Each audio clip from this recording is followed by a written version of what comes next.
Est-ce fini pour les fusées? La NASA soutient un moteur hypersonique capable d'atteindre Mach 10 pour des vols spatiaux plus verts. Un moteur hypersonique est un type de moteur qui propulse un véhicule à des vitesses égales ou supérieures à Mach 5, environ 6174 km/h. Il utilise des technologies avancées comme le scramjet, statoréacteur à combustion supersonique, ou le moteur à détonation rotative pour brûler du carburant à des vitesses supersoniques sans ralentir l'air à des vitesses subsoniques. Cette technologie est conçue pour surmonter les défis de la propulsion à très haute vitesse.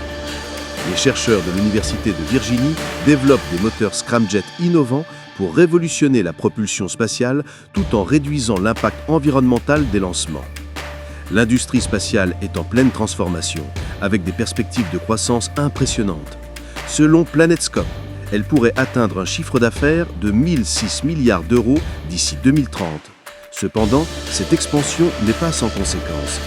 Les lancements de fusées, bien qu'innovants, posent des défis environnementaux significatifs. Les émissions de CO2 et d'autres particules, telles que les suies et l'alumine, exacerbent le réchauffement climatique. Pour atténuer ces impacts, les chercheurs de l'Université de Virginie explorent des alternatives aux fusées traditionnelles. Ils se concentrent sur le développement de moteurs scramjet équipés de capteurs optiques comme solution potentielle pour propulser des vaisseaux spatiaux de manière plus durable. Des moteurs scramjet pour propulser les vaisseaux spatiaux. Les moteurs scramjet représentent une avancée prometteuse dans la propulsion spatiale, capable d'atteindre des vitesses de Mach 10, soit plus de 12 200 km/h. Ils offrent une alternative au lancement traditionnel par fusée. Le projet X-43 de la NASA est un exemple emblématique de l'utilisation de ces moteurs. Cependant, malgré leur potentiel, ces technologies sont encore en développement. Les capteurs de pression actuels ne permettent pas un contrôle efficace des moteurs. L'équipe de l'Université de Virginie propose une solution innovante, l'utilisation de capteurs optiques. Ces dispositifs pourraient surmonter les limitations actuelles et révolutionner la façon dont les vaisseaux spatiaux sont lancés. Des capteurs optiques pour mieux contrôler les moteurs.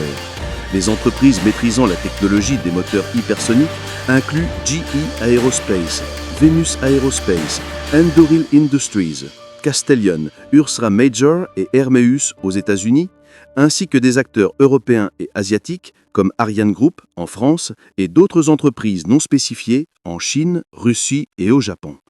Ces entreprises se concentrent sur des technologies comme le moteur à détonation rotative, RDE, et le superstatoréacteur, donc scramjet. Les recherches de l'équipe de l'Université de Virginie ont mis en évidence l'efficacité des capteurs optiques pour le contrôle des moteurs scramjet. Ces capteurs mesurent la lumière résultante de la relaxation des espèces moléculaires lors de la combustion, fournissant des informations cruciales sur l'état du moteur. Laurie Elkowitz, doctorante sur le projet, souligne que ces données ne peuvent être obtenues avec des capteurs de pression traditionnels. Grâce à la spectroscopie d'émissions optiques, l'équipe a réussi à mieux contrôler les ondes de choc au sein des scramjets. Ces avancées marquent un tournant dans le développement des moteurs hypersoniques, offrant un contrôle plus fin et une meilleure adaptabilité.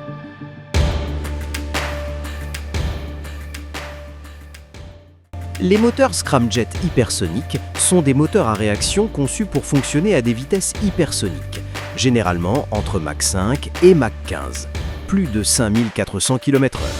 Ils sont révolutionnaires car ils utilisent la propre vitesse du véhicule pour comprimer les rentrants, éliminant le besoin de pièces mobiles complexes comme les turbines et permettant de propulser des avions, des missiles et des lanceurs spatiaux à des vitesses extrêmement élevées, sans avoir besoin d'emporter d'oxygène supplémentaire comme les fusées. Contrairement aux moteurs à réaction conventionnels, le scramjet n'a pas de turbine pour comprimer l'air. Au lieu de cela, la vitesse hypersonique du véhicule comprime automatiquement l'air entrant dans sa propre chambre de combustion. Le carburant est injecté dans le flux d'air qui est déjà supersonique, la combustion se produit très rapidement à une vitesse supersonique, d'où le nom de statoréacteur à combustion supersonique, scramjet. Les gaz de combustion sont expulsés à l'arrière, générant la poussée nécessaire pour maintenir et augmenter la vitesse. Un scramjet nécessite une vitesse initiale élevée pour fonctionner, généralement entre Mach 3 et Mach 4, atteinte par un autre moteur comme un turboréacteur ou un propulseur à fusée, avant de prendre le relais. Capable d'atteindre et de maintenir des vitesses hypersoniques, bien supérieure à celle des avions supersoniques comme le Concorde. Absence de turbines et de pièces mobiles complexes, ce qui réduit les coûts de fabrication et de maintenance et augmente la fiabilité. Il permet des concepts de moteurs hybrides combinant plusieurs technologies, comme les turboréacteurs, les scramjets et les moteurs à détonation rotative, sont développés pour permettre au moteur de fonctionner sur toute la plage de vitesse, du décollage à l'hypersonique. Le maintien de la combustion à des vitesses supersoniques est un défi technique majeur, rendu plus difficile par le manque de capteurs précis dans des environnements extrêmes des moteurs. Des recherches sont en cours pour améliorer le contrôle des scramjets, notamment grâce à des capteurs optiques qui peuvent mieux identifier les changements de pression et de température à l'intérieur du moteur, comme le montre le travail de l'Université de Virginie. Il permet des concepts de moteurs hybrides combinant plusieurs technologies, comme les turboréacteurs, les scramjets et les moteurs à détonation rotative, sont développés pour permettre au moteur de fonctionner sur toute la plage de vitesse, du décollage à l'hypersonique.